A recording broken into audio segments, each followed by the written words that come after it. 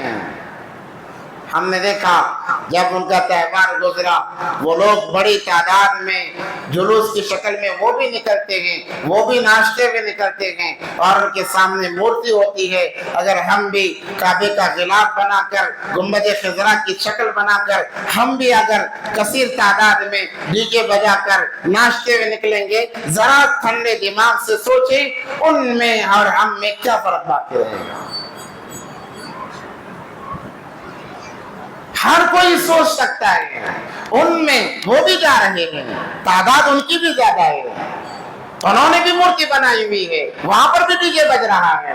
ہم نے بھی گنبد خضرا کی مورتی بنائی ہے, یعنی شکل بنائی ہے, کعبۃ اللہ کا نقش بنایا ہے, ہم نے بھی بنایا ہے. وہ بھی ڈی جے بجا رہے ہیں, ہم بھی ڈی جے بجا رہے ہیں. وہ بھی ناچ رہے ہیں, ہم بھی ناچ رہے ہیں. ہم میں فرق کیا باقی رہا؟ ان کے قافلے کے ساتھ بھی عورتیں چل رہی ہیں, ہمارے قافلے کے ساتھ میں بھی لڑکیاں چل رہی ہیں. ان میں اور ہم میں کیا فرق باقی رہا؟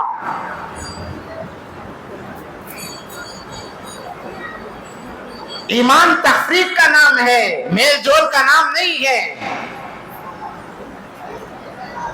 ایمان تفریق کا نام ہے. اگر مسلمان ہیں تو ہمیں دوسروں سے الگ بتانا پڑے گا, یہ ہماری شان ہے.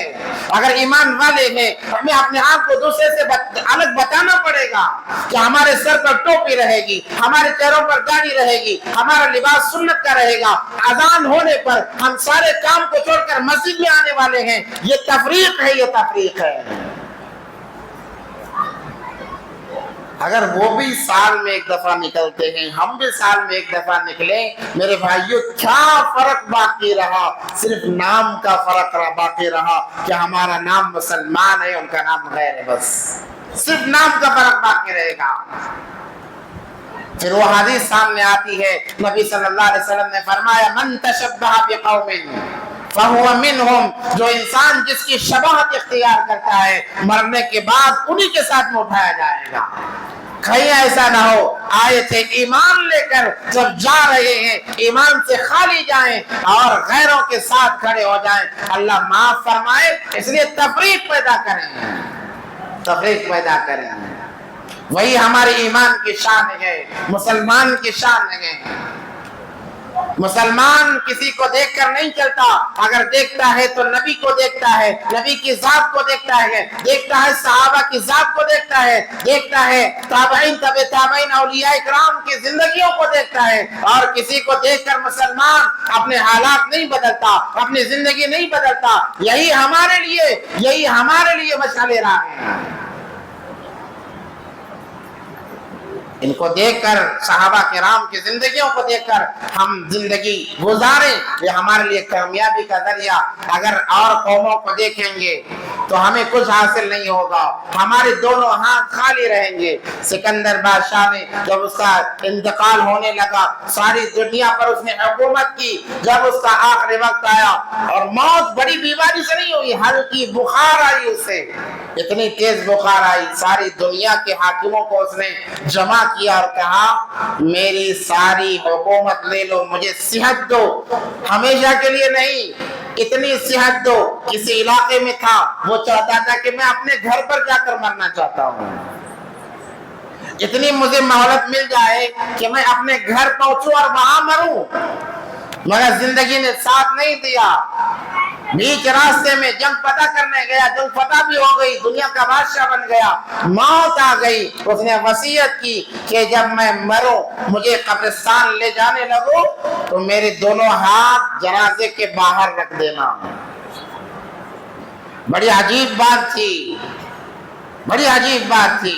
اور عمر بھی زیادہ نہیں, 35 سے 40 سال کے درمیان اس کی عمر, نوجوان تھا. اس نے کہا میرے دونوں ہاتھ جنازے کے باہر رکھ دینا. پوچھنے والوں نے پوچھا بادشاہ آپ تو دنیا کے بادشاہ, آپ کے ہاتھ کیوں باہر رکھے جائیں؟ اس نے کہا تاکہ لوگوں کو پتا چلے ساری دنیا کی حکومت ملنے کے بعد بھی اگر دین زندگی میں نہیں تو وہ خالی ہاتھ جائے گا.